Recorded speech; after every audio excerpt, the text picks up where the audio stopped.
guys, welcome back to another cult movie review with me, Bo, on the Film Scene Investigation channel. Thank you so much for checking out this video. In today's review, I'm going to be taking a look at the 1980 drama American Gigolo.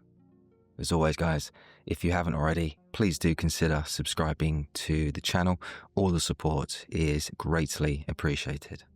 So, American Gigolo from 1980 was a movie that was written and directed by the filmmaker Paul Schrader.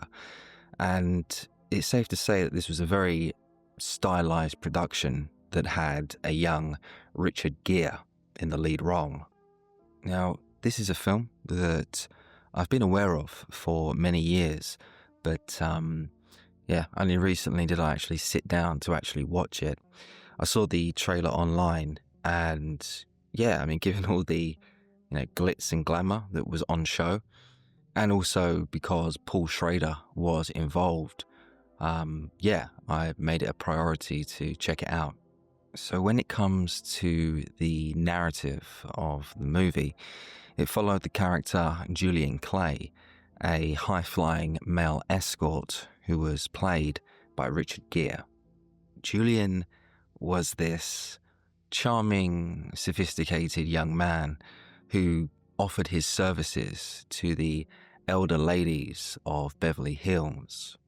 Because the women were wealthy, it enabled Julian to live this extravagant lifestyle with all these designer clothes and a very nice car to travel around in.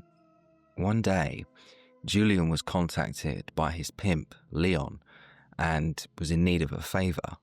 Someone had pulled out of a job and Leon needed Julian to fill in. Julian was reluctant to take the job, but he eventually was persuaded to step in as the replacement.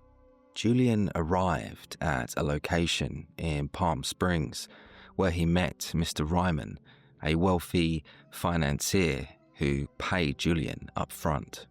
Mr. Ryman then told Julian to go have sex with his wife while he watched in the background.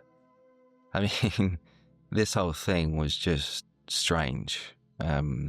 Weird setup with the creepy husband and the lifeless wife on the bed. But given Julian was being paid, he went ahead and did what Mr. Ryman told him to. The scene then ended abruptly, but that wasn't the last we heard of the Rymans, as a few days later, Julian would discover that Mrs. Ryman, the woman that he slept with, had been found dead. Of course, the authorities wanted to get to the bottom of, who was responsible, and subsequently interviewed Mr. Ryman, where he told investigators that he thought Julian was involved.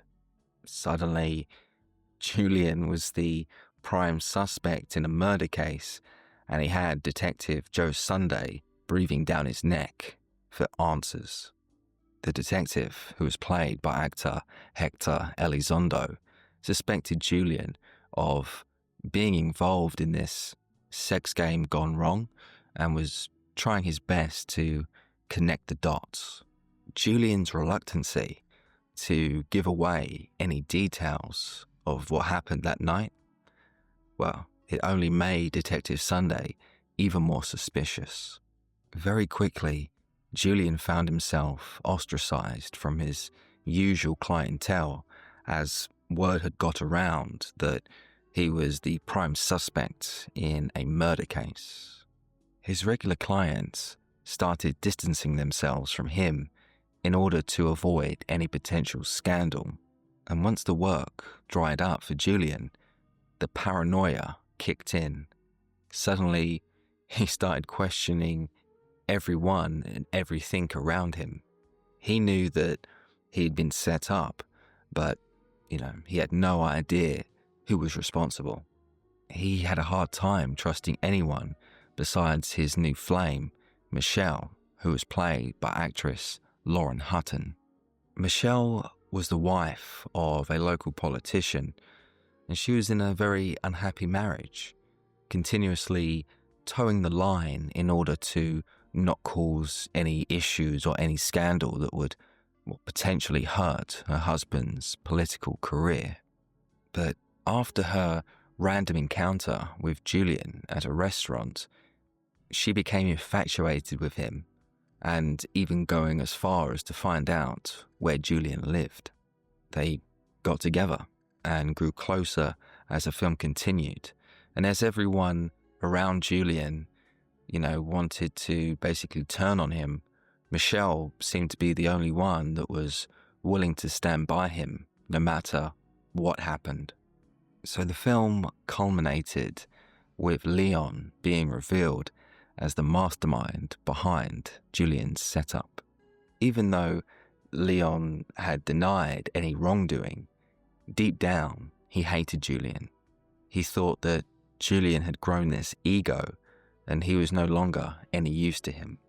To be honest, I wasn't all that shocked. I could kind of sense that Leon was, a shady character, and so when it was finally revealed that he was the mastermind behind it all, yeah, it was still good to see, but not all that surprising. So, while watching American Gigolo, I noticed, or should I say I got a sense, that the filmmaker Paul Schrader was trying to somewhat criticize the corporate consumerism of the time. Just looking at Julian's lifestyle with the, luxurious apartment and the designer clothes, that character, no doubt, was a representation of the materialistic culture of the 1980s. Yet, interestingly, underneath the stylish Armani suits was a man who was lonely, detached from reality, and in deep need of a true human connection.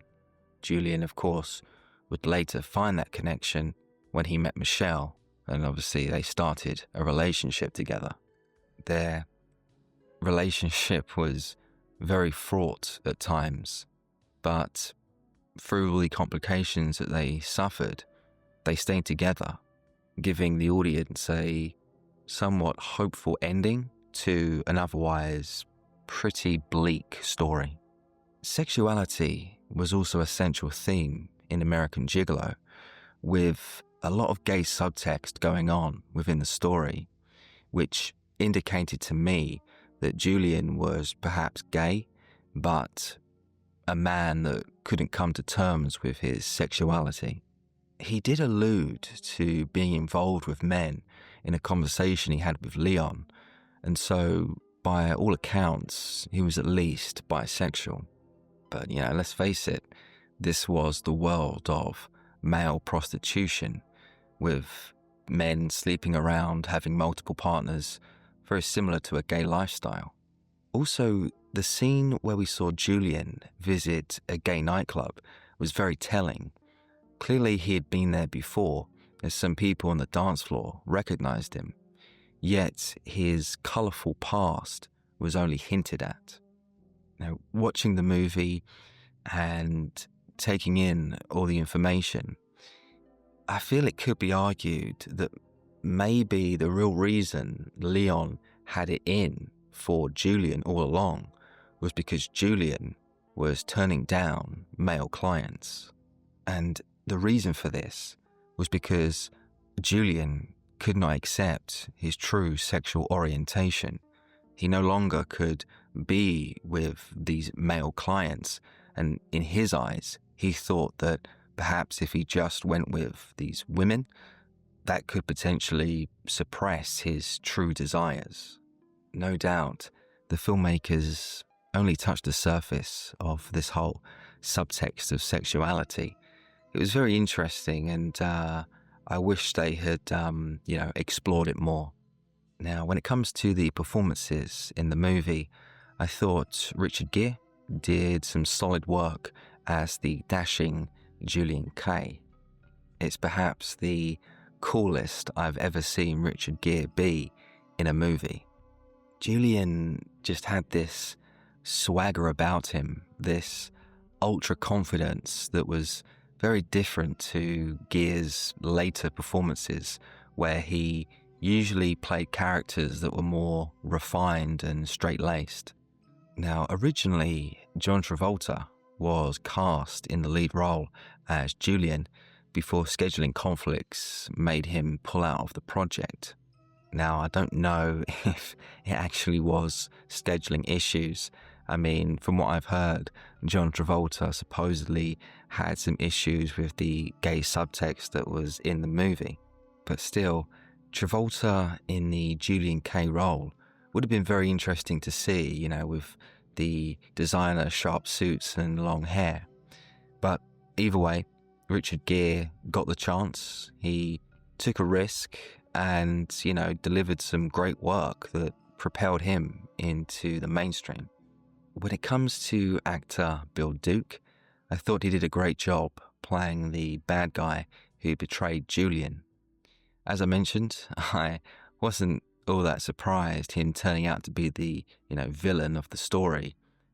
As I said, there was just this vibe I got from him. There was this darkness, within his eyes. But yeah, he turned out to be a great bad guy, and credit to Bill Duke. Actress Lauren Hutton, I thought, was okay in the role as Michelle, Julian's love interest. She definitely looked the part as a woman who retained her good looks in older age. She certainly was an attractive woman, so yeah, it made sense that Julian was interested in her. They had some good chemistry together, but I can't say it was a whirlwind romance. Now, it's safe to say that American Gigolo was a very stylish film. From the sleek interiors to the high fashion, this was a very visually pleasing film for me to experience. The cinematographer, John Bailey, did a wonderful job capturing the decadence of Beverly Hills. And interestingly, this was the first of many collaborations between Bailey and director Paul Schrader, with the shadowy backstreets and the sunlit boulevards. This was a masterclass in neo-noir aesthetics that really showcased the talents of Bailey.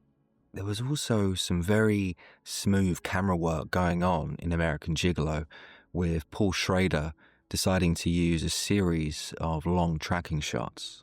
One of the first that we saw was when Julian entered the restaurant where he met Michelle for the very first time. We saw the camera slowly follow Julian as he entered and sat at the bar. With these types of techniques used, it really established the character's surroundings and gave us an insight into the world of the rich and powerful. Some brilliant stuff.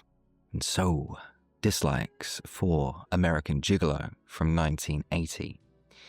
My biggest dislike for the film would have to be the Anne character, who was played by actress Nina Van Pallant. Anne was introduced early on as Julian's current pimp. Their relationship was very love-hate, simply because Julian wanted to start, being independent and working for himself. Now, the actress Nina Van Pallant was completely fine in the role. I just found her scenes to be, kind of pointless, and they definitely slowed down the pace. Seeing the Anne character continuously bickering with Julian and refusing to help him, all that stuff could have easily have been removed, and it really wouldn't have made any difference to the story. And by me saying that, I guess that kind of leads me on to my other dislike, which was the length of the film.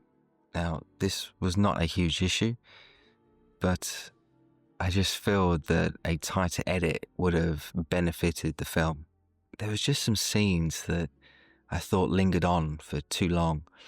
And as I said, the Anne character, for example, all that stuff could have easily have been removed, and yeah, it would have improved the overall viewing experience. And so, ratings for American Gigolo from 1980. I am going to be rating this movie a solid 5.5 out of 10. Exploring the themes of redemption and identity, American Gigolo is definitely a compelling portrait of a man whose life got turned upside down. With Schrader's direction and Richard Gere's star-making performance, this movie redefined the noir genre by blending the traditional values with a more postmodern sensibility. As mentioned, Richard Gere delivered a great performance and proved his worth as a Hollywood leading man. Also, the inversion of the male gaze was interesting to see, as the Julian character was overtly sexualized for the female audience. As for director Paul Schrader, I've been aware of him for some time, but yeah, I've never really taken a deep dive into his filmography. But after watching American Gigolo, he impressed me. So I'll definitely be checking out more of his films going forward.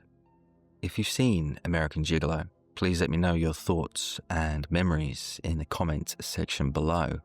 For those who haven't, it's a recommendation from me, especially if you like your neo-noirs, then yes, absolutely check this out. And wow, that's all from me today, guys. I do hope you've enjoyed this review of American Gigolo from 1980. I'll be back next week, of course, with yet another cult movie review. Don't forget to like and subscribe. Big thank you to all the people, all my subscribers that continuously come back. Love you guys. And of course, to everyone out there, take care. Bye-bye.